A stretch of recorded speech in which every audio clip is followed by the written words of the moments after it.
बिस्मिल्लाहिर्रहमानिर्रहीम। अपने घरों की सफाई मुसलसल किया करो। ज़मीन पर कुछ शैतानी कीड़े ऐसे रहते हैं जो घरों में इख्तलाफात और परेशानियां और बीमारियां फैलाते हैं। और ये शैतानी कीड़ा कॉकरोच है, और ये ज़मीन में तब से है जब इंसान का वजूद ज़मीन पर कायम नहीं था। और ये मखलूक खुद को ज़मीन का मालिक समझते हैं, और अल्लाह ने इनकी आँखों में वो ताकत दी है कि ये जिन्नात को महसूस कर सकते हैं और उन्हें देख सकते हैं और हर किस्म के माहौल में ज़िंदा रह सकते हैं।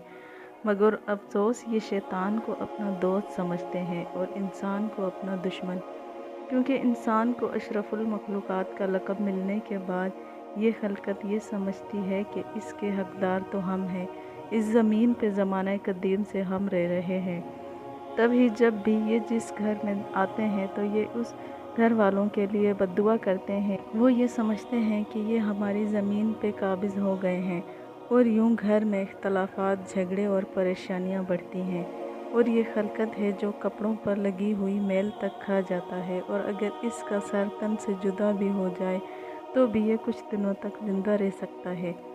इसलिए चाहिए कि रोज़ घर की सफाई किया करें, खाने पीने का सामान ढाँप कर रखा करें, मैले कपड़े जल्दी धो लिया करें, और जब भी घर में दाखिल हो सलाम किया करो, चाहे घर में कोई हो या ना हो।